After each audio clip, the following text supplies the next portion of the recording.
Bonjour, il est midi. Bienvenue dans le 12-13 de France 3 Aquitaine. Au sommaire de votre journal, le bilan des vacances de Pâques en Périgord noir. Moins de monde que l'an passé à Paris Époque, notamment à cause des grèves. Mais les professionnels se veulent confiants pour la saison estivale. Quel avenir pour la pêche professionnelle et la conchyliculture? 3 députés européens participent à une table ronde aujourd'hui en Gironde, à Arcachon et Gujan-Mestras. Des pêcheurs toujours remontés face aux contraintes de l'Europe. On en parlera avec notre invité, le député Alain Cadec, président de la commission de la pêche du Parlement européen. Le Biarritz olympique a-t-il rassuré le gendarme des comptes du rugby français?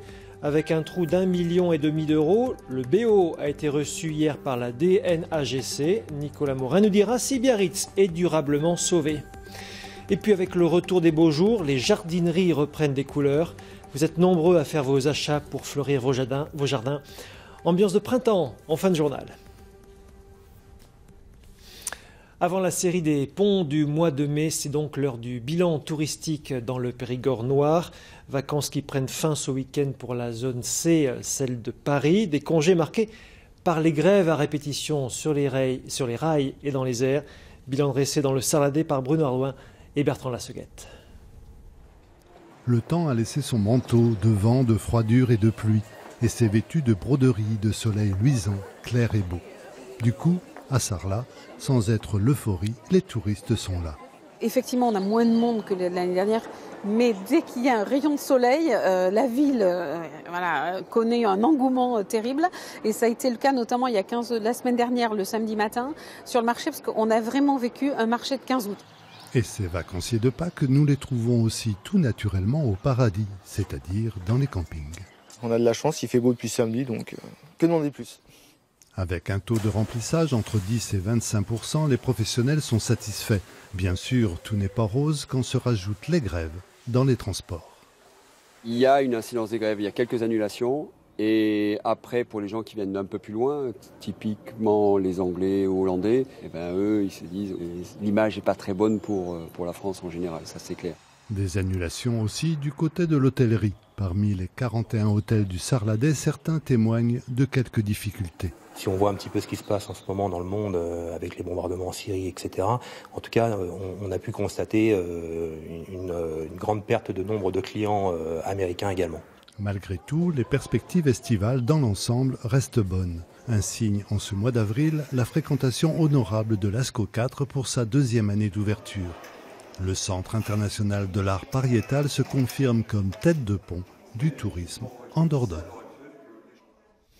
Hasard du calendrier, alors que la pêche et la consommation des coquillages est interdite pour raisons sanitaires sur une partie du bassin d'Arcachon, c'est en ce moment à Arcachon et Gujan-Mestras que se tient une table ronde sur l'avenir de la conchyliculture et de la pêche professionnelle. 3 députés européens participent à ces rencontres. L'Europe dans le viseur des pêcheurs, les quotas de capture et les contraintes administratives toujours plus nombreuses sont pointées du doigt. Écoutez. On a des craintes toujours d'avoir des réglementations qui brident le professionnel et qui ne peut plus s'en sortir en fait. À force d'être limité, on n'a plus d'espèces. Avant, on allait à la pêche en mer pour pêcher. Au jour d'aujourd'hui, il faut presque réfléchir et on devrait savoir ce qu'on va attraper avant de partir, quoi. Et ça devient de plus en plus contraignant. Alors quel avenir pour la filière pêche? On en parle ce midi avec notre invité Alain Cadec. Bonjour, merci d'être avec nous. Vous êtes député européen, président de la commission pêche. Que répondez-vous à cette colère, cette inquiétude des pêcheurs locaux? D'abord, il ne s'agit pas d'une colère, il s'agit plutôt d'une inquiétude, comme vous le disiez. Je pense qu'elle peut parfois être justifiée, mais en tous les cas, l'Union européenne et en tous les cas le Parlement européen travaillent à la pérennisation de l'activité de la pêche en Europe, tout en préservant la ressource, parce que c'est quand même le principal de nos soucis en quelque sorte. Alors les quotas ont été revus, les quotas de pêche ont été revus à la hausse en décembre dernier, notamment dans l'Atlantique. Mais ces quotas ne sont pas respectés par la pêche industrielle, disent beaucoup de petits pêcheurs. Comment garantir l'avenir de cette pêche locale dans ces conditions? Alors d'abord, ce qu'on appelle la petite pêche, la pêche locale, est indispensable à l'aménagement du territoire dans nos ports. Et donc nous sommes très attachés évidemment à cette pêche. à cette activité, et donc nous y travaillons régulièrement. Et je pense que les TAC et les quotas sont respectés globalement, parce qu'il y a des contrôles, il y a une agence de contrôle, il y a des contrôles qui travaillent là-dessus. Et nous sommes très attentifs à ce que font les pêcheurs, à ce qu'ils pêchent évidemment, mais à ce qu'ils continuent à vivre de leur activité. C'est très important pour nos régions, pour notre secteur, pour tout le littoral français. Et quelle pourrait être, par exemple, la conséquence du Brexit, la sortie des Britanniques de l'Union européenne, sur la pratique de la pêche dans la zone atlantique ? C'est un dossier extrêmement sensible, extrêmement important sur lequel nous travaillons avec Michel Barnier notamment, qui a en charge ce dossier auprès de la Commission européenne, pour pouvoir maintenir l'accès aux eaux britanniques aux navires européens. Je rappelle quand même que 60% des apports encriers en France viennent des eaux britanniques. Donc c'est un dossier extrêmement sensible, extrêmement brûlant. Et c'est la raison pour laquelle moi je suis très heureux d'être venu aujourd'hui en Aquitaine, à l'invitation de mes collègues Franck Proust et Michel Alliot-Marie notamment, et Eddie Pujalon, parce que c'est important d'échanger avec les professionnels, d'avoir leur ressenti, et ils sont inquiets par ce Brexit. Alors, vous parlez tout à l'heure d'une pêche durable, l'un des grands enjeux de la pêche de demain. Est-ce que cela passe par un développement de l'aquaculture plutôt qu'une pêche au large ? C'est un des éléments qui permet de développer la pêche et l'aquaculture. Mais c'est pas seulement cet élément. Il faut aussi préserver la pêche traditionnelle, la pêche telle qu'on la pratique depuis des décennies, depuis des siècles, en Europe et en France en particulier. On a besoin de cette petite pêche, on a besoin de cette pêche côtière notamment, et c'est la raison pour laquelle on met en place des plans de gestion. Je vais moi-même être en charge du plan de gestion des eaux occidentales, c'est-à-dire la Manche, la mer Celtique et l'Atlantique dans les semaines qui viennent, et nous allons évidemment y travailler de manière importante. Merci Alain Cadec, député européen, président de la commission pêche. Vous étiez en direct de Gujan-Mestras, image signée Guillaume Dequet. L'économie, on les trouve en bonne place dans les rayons des vêtements chauds, les bonnets basques Pipo Lucky. Si l'on vous en parle ce midi alors que l'hiver est presque fini, c'est que cette marque qui s'ouvre à l'international vient de recevoir un étonnant coup de pouce du Premier ministre canadien lors de sa venue en France. Explication d'Adiane Despoutin et d'Emmanuel Calerne. Pour Pipo Lucky, une entreprise des Pyrénées-Atlantiques, la réduction des droits de douane augmentera sa compétitivité de sorte que plus de Canadiens porteront ces célèbres bonnets. Venu défendre à Paris le traité de libre-échange entre le Canada et l'Union européenne, le Premier ministre canadien a donc cité Pipo Lucky, entreprise installée en Pays Basque. Quelle promo! C'était effectivement un bon coup de pouce qui va bien nous permettre de nous développer là-bas, et on a été agréablement surpris par cette communication. Franck et Juliette ont repris en 2014 l'entreprise autrefois basée à Naï, spécialiste du bonnet. La conception, c'est désormais ici, à Saint-Pierre-d'Irube. On a une gamme premium qui est faite exclusivement en Italie et un petit peu en France aussi maintenant, qui utilise des matières nobles comme de l'angora, de la laine mérino, de l'alpaga. On travaille avec des catalogues de fils italiens. Après, on a une collection plus lifestyle. Cette collection est aussi déclinée en enfants, et aussi une collection vintage. Et le vintage, ce sont les bonnets portés par Jean-Claude Killy, ou encore la paloise Annie Famos dans les années 60 et 70. S'appuyant sur ce savoir-faire, Pipo Lucky s'attaque à l'international. On vient renouveler la collection chaque saison à hauteur de 80%, et le faire savoir justement avec les outils d'aujourd'hui qui n'existaient pas à l'époque de la création. On parle notamment de réseaux sociaux, du site internet. Chiffre d'affaires 1 million d'euros et croissance à 2 chiffres depuis 4 ans. Pipo Lucky revit. L'histoire du succès de cette marque de bonnets basques est à retrouver sur le site internet de France 3 Nouvelle-Aquitaine. C'est l'un des articles à la une ce midi. Autre grand titre, le rugby basque à l'heure des comptes. L'Aviron bayonnais et le Biarritz Olympique ont été reçus comme d'autres clubs hier par la DNAGC, le gendarme des comptes du rugby français. Bayonne enregistre un déficit de 700 000 euros, mais c'est surtout celui du Biarritz Olympique qui focalise l'attention. Bonjour Nicolas Morin. Bonjour Vincent. Le BO a un trou d'1,5 million d'euros. Au lendemain de cette réunion, le Biarritz Olympique a-t-il sauvé son avenir? Ce qui est sûr Vincent, c'est que le BO respire un peu mieux depuis hier soir, parce que hier les dirigeants et les décideurs du club ont apporté des garanties jugée suffisante selon un communiqué publié hier soir par le club basque, des garanties auprès du gendarme financier du rugby français. En clair, ils ont fait un chèque pour tenter de résorber le déficit du club qui est de 1,5 million d'euros avant le 30 juin. Ils ont apporté un chèque, une garantie de plusieurs centaines de milliers d'euros. Cela ne suffit pas pour l'instant, mais c'est déjà un premier pas important. En tout cas, ce geste, ce chèque fait hier ou cet engagement financier fait hier par les décideurs du club basque permet d'éviter la rétrogradation dans la division inférieure qui planait au-dessus du club basque pour des raisons financières. C'est évité. À court terme, le BO respire mieux, c'est évident. Est-ce pour autant un sauvetage durable du Biarritz Olympique? Non, parce que malgré l'effort financier conséquent qui a été fait hier par les nouveaux dirigeants du Biarritz Olympique, il reste encore de l'argent à trouver, environ 900 000 à 1 million d'euros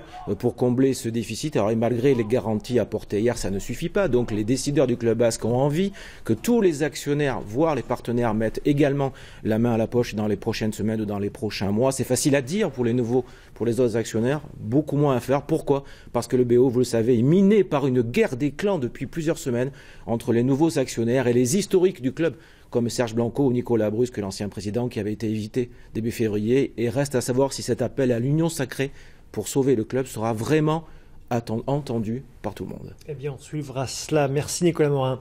C'est l'un des événements insolites du week-end dans la région. Événement taille XXL, un rassemblement de camping-cars géants en Dordogne. Une centaine de véhicules qui valent parfois jusqu'à plusieurs centaines de milliers d'euros. Ces véritables maisons roulantes sont à visiter au camping de Lille où se sont rendus Philippe Nicolai et Florian Rouliès. Pour les laisser passer facilement, il aurait fallu élargir l'entrée du modeste camping de Lille. Du moment qu'on a le gabarit, ça se conduit comme un petit camping-car. Plutôt imposants, ces mastodontes sont des camping-cars américains version poids lourd et autres autobus aménagés. Une bande d'amis qui ont choisi le Périgord vert pour célébrer ces engins de voyage démesurés. 12 mètres de long, 2,50 m de large, 3,87 m de haut. Bienvenue à bord de la maison américaine de Thierry. Une vraie cuisine ici et vous avez un évier qui est aussi grand qu'à la maison. Toute la partie arrière, c'est du dressing. Partie salle de bain avec une vraie douche, comme à la maison. Un jour, il nous a pris l'envie de vivre autre chose. Et donc on a fait le test des gros américains. Et là, on va sauter le pas, on va carrément vendre la maison, placer l'argent et on va vivre dedans à temps complet. L'univers de ces passionnés, c'est l'Amérique du Nord, celle des cultures indiennes et ses produits dérivés. Nous avons des attrape-rêves. Comme disent les Indiens d'Amérique, c'est pour vous empêcher de faire des cauchemars, parce que ça les garde dans la toile d'araignée. Et après, on ne fait que des jolis rêves. C'est des jambes de pantalon et des hauts de pantalon. C'est de la récupération de pantalon. Il ne faut rien gâcher, il ne faut rien jeter, il faut tout utiliser. De Belgique, de Suisse et divers coins de France, ces vacanciers un peu à part vivent à leur façon leur rêve américain. Faute de grandes routes, ils ont au moins une grande maison. Dans l'actualité également, une grande première en Lot-et-Garonne, un rucher départemental. 5 ruches sont installées à l'hôtel du département à Agen. L'entretien et la récolte seront assurés par des apiculteurs du syndicat L'Abeille Gascogne. 4 autres ruchers seront installés dans le département. Une opération menée dans le cadre d'un partenariat avec le conseil départemental pour aider la filière apicole. En France, seulement un quart du miel consommé est produit par des apiculteurs français. Des abeilles qui retrouvent avec ce printemps de quoi butiner. Arbres, arbustes ou plantes et fleurs reprennent des couleurs. Le retour des beaux jours fait aussi le retour des belles heures dans les jardineries. Ambiance à Villeneuve-d'Ornon avec Nathalie Pinard de Pijolon et Pascal Lécuyer. Depuis le retour du soleil, c'est l'effervescence chez cet horticulteur de la métropole bordelaise.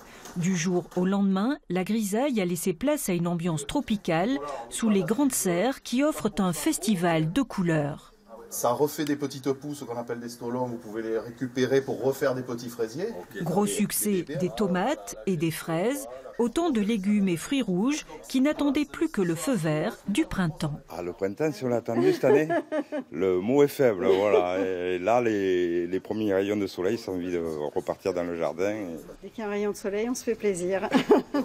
Une année compliquée par l'humidité où le maître mot fut la patience pour voir enfin la végétation se développer. On a 15 jours de retard, on a une plante qui est un peu plus petite, mais qui déjà là, en une semaine, a gagné beaucoup grâce à la chaleur qui est présente. On compte ici pas moins de 40 000 pieds de légumes, 30 000 fleurs à massif et 11 000 pots de géranium qu'il faut rapidement conditionner. On commençait à s'inquiéter un peu, manque de luminosité, les plantes étaient plus petites, un peu pâles, il fallait... fallait garder le moral et ça y est, là on est en plein dedans, donc c'est bon. Les plantes sont jolies, s'épanouissent par contre très vite, puisqu'on a un climat quasiment estival. Il faut donc beaucoup arroser, surtout le matin. Avis aux jardiniers qui repartent les bras chargés, alors qu'un autre rendez-vous se profile pour les amateurs, la foire aux plantes des Quinconces qui se tient jusqu'au 8 mai à Bordeaux. Bordeaux, où la scène musicale très dynamique est marquée par le retour des Hurlements de Léo. 20 ans après leur début, le groupe bordelais repart en tournée après la sortie en mars de leur 6e album de création propre. Nous les avons rencontrés en répétition avant cette tournée partout en France. Sandrine Elbeau-Recher, Sylvie Tusquemonet. Tout le monde est prêt ? Ça fait 20 ans qu'on joue, donc effectivement c'est une bande de potes qui vit de son artisanat musical, de ville en ville, de pays en pays. On est 8 musiciens sur scène et dans la vie. Et on partage tout ce qu'on fait et toutes nos expériences aussi. C'est ça qui nous rend plus forts et plus riches. Le sang a coulé dans les fleuves. 20 ans que le groupe a démarré dans les bars bordelais. Laurent au chant et Jojo au trombone font partie des membres historiques.